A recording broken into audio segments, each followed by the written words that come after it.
Hello, welcome to Pandora's Box. Today I'm going to do a set review for Digimon, specifically New Evolution. So this is not the first Digimon TCG, this is actually sort of like a reboot. So this is the first set out of this reboot. This is a product by Bandai. I'm reviewing the Japanese version, not the English version. And this is set number 1 with a set number of BT01. The set contains 145 cards. So base set I think is base set I think is 120-ish, 100, is it 120-ish? I can't remember. And then a couple of all those secret rares make it 145. It's very straightforward, not very confusing. The release date was May 2020, and this is a product that is made in Japan. So the first criteria that I would like to talk about is vision. Vision is the concept, the theme, the lore, the coherency, and the intention, the scale of the product. So all these equates to a vision for the product from Bandai for Digimon in general. So in terms of the vision here, I guess it is trying to muscle in on the territory that are occupied by Pokemon.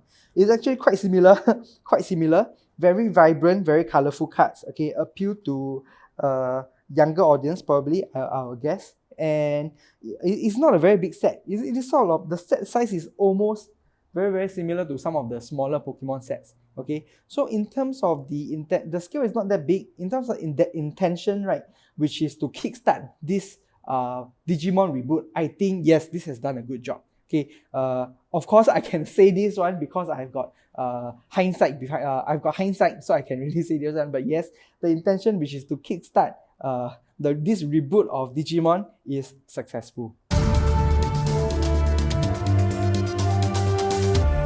The next criteria, one which is very close to my heart, is illustration. Illustration is the quality of artwork, the color, the flavor, and does the vision tie into the artwork of the cards itself. And yes, okay, yes, this is actually done very well. Artwork for Digimon is actually done very well. Okay, it is.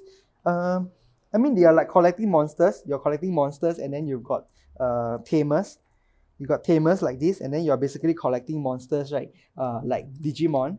But I really like how they do the art.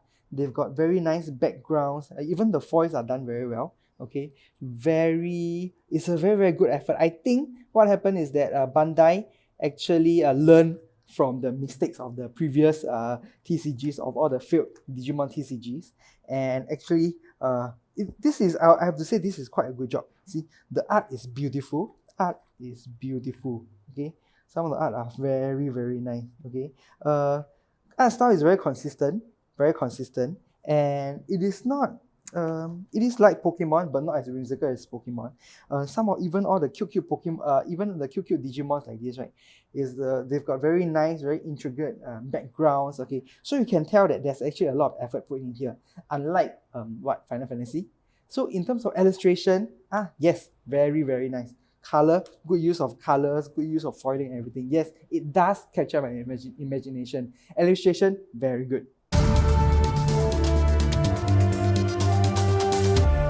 So the next criteria I look at is realization. So it's how they do the implementation, the card quality, the execution, whether there's flavor text, print quality, foiling, and general effort put into the product itself. In terms of realization, yes, very good. The card quality is above average. This is the exact card quality, right, as the Magic and Pokemon ones. Okay, so yes, in terms of the flavor text, I don't know whether some of these are flavor text, or you see, like certain cards like this, right? Because it's all in Japanese, so I can't really tell. So I can't tell that whether I think this might be a flavor text. I think this might be some game mechanics, some gameplay text. So or maybe both are gameplay text, or maybe this is the flavor text. I don't know. But I assume that there is flavor text. There's flavor text. In terms of effort wise, I think yes, this is very good effort. Okay, unlike, again, I always like to come back to Final Fantasy. Okay, every single Pokemon, every single Digimon has got its own unique art. So there's a new piece of art for every single Digimon. So it's not, you don't feel that they are trying to cut corners by reusing artwork. So this is a very, very plus, a very, very positive point for me. So in terms of realization, yes, also very well done.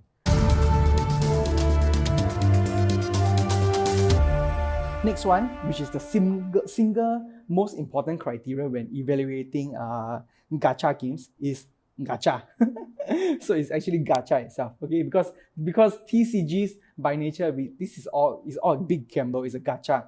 So in terms of short-term value wise, I mean, there's a few major chase cards, like some of the special art Omega Mons, which I do not. Oh no, that's not Omega Mon. Where's my some of the special art versions of the Omega Mons, right, can go up to like, you know, hundreds of dollars. Okay, one of the, not this one, I don't think it's this one.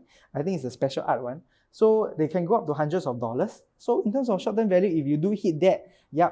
But in terms of value distribution, I think is very atypical of Japanese OCG.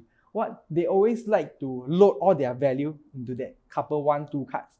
And then if you are really looking in terms of financial value, right, when you're opening the packs, right, it doesn't give you much excitement when you're opening packs, because nothing else, right, you draw, right, will give you that kind of returns as that single piece of chase card.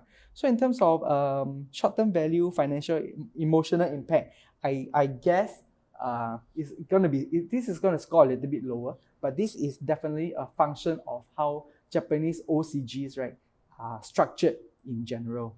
So in terms of excitement, intrigue, but the good thing is that the art is so beautiful. The art is so beautiful that and you don't usually get everything in one box. So you got to open a couple of boxes to really get the full set. So as a collector, from a perspective of a pure collector, I mean, this is good. This is really good. I as a collector, I don't like to have everything, right? Like for example, one box, I can get the full base set. Then after that, I'm just opening boxes to just look for the chase cards. I don't, as a collector, I'm not fond of this kind of practice. What I like is that, okay, for the first box, maybe when I open, I get a 30 to 40%. Slowly, the next box, another 10%, next box, another 10%, and 8%, and 6%, something like that, with diminishing returns, of course.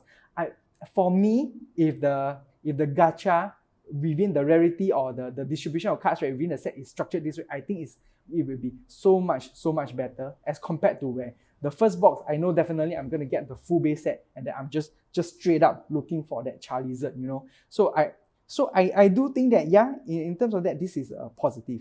So I guess for gamble, yeah, above average, you can say it's above average.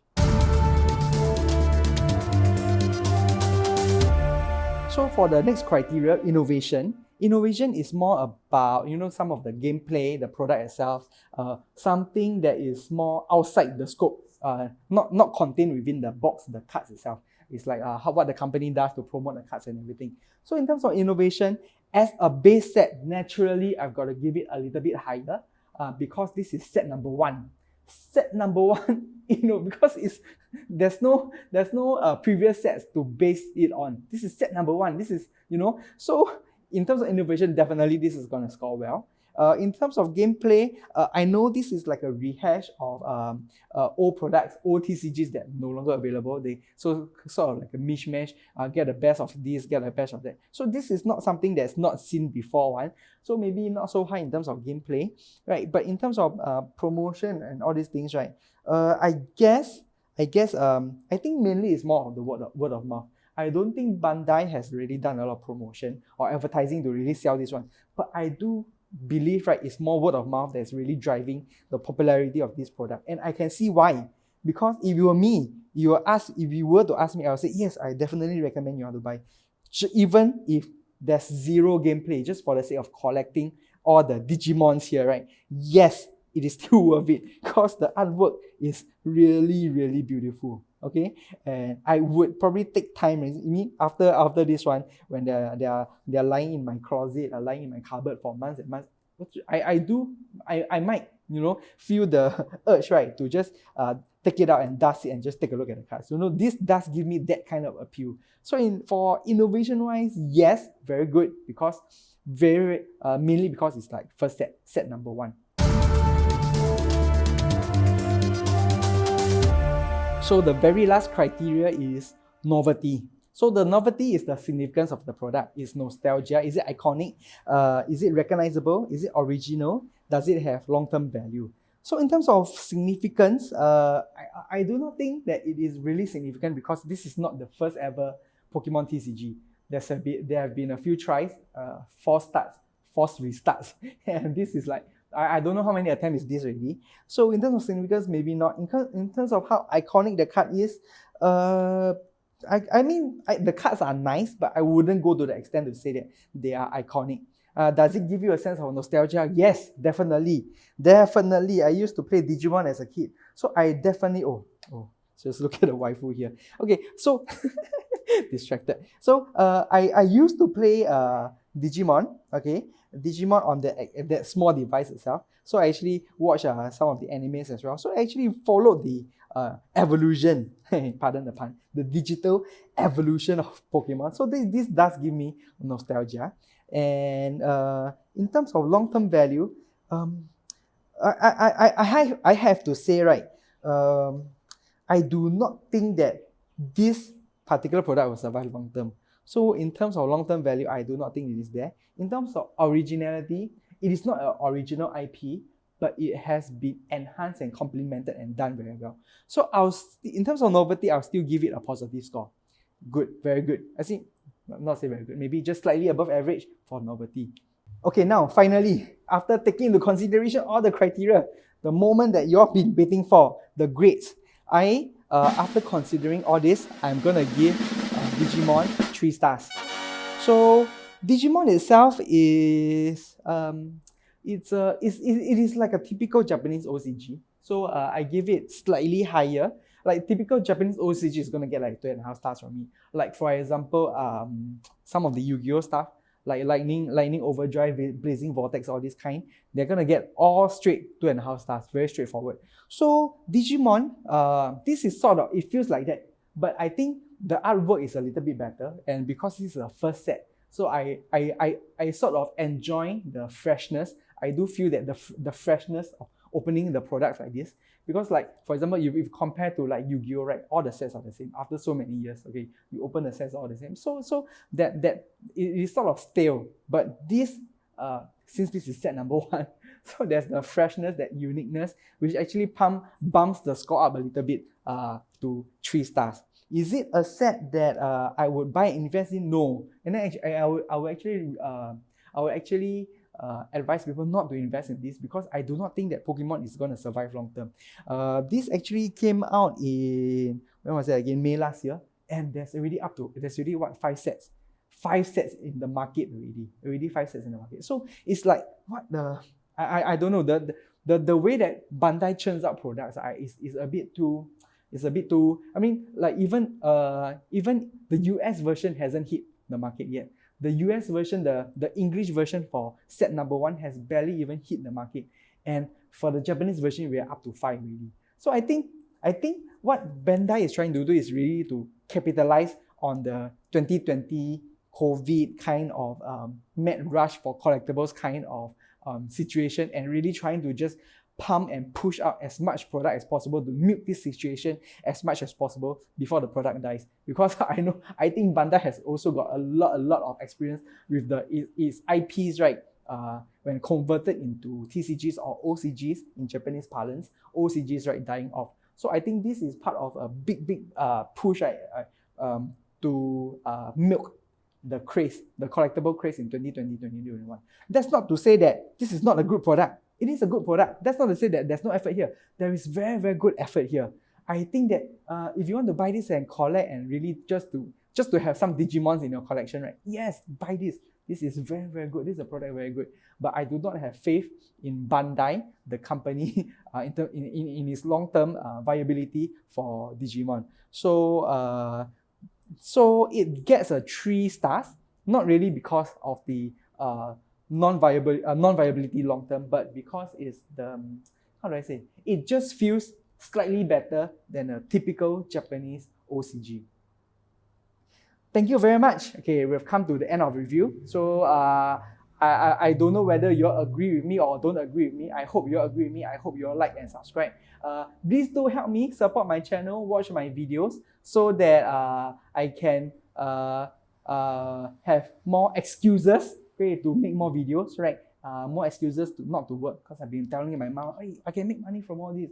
I'm buying all these products. These products are going to be appreciate in value like crazy, and I'm going to make a big chunk of money off them. But actually, I'm just opening them up and just enjoying them. But what you do here, when you like and subscribe to my channel, you can actually help me to extend my runway. So I really, really appreciate you all can do that. And I will see you all on the next video. Thank you very much. Bye bye.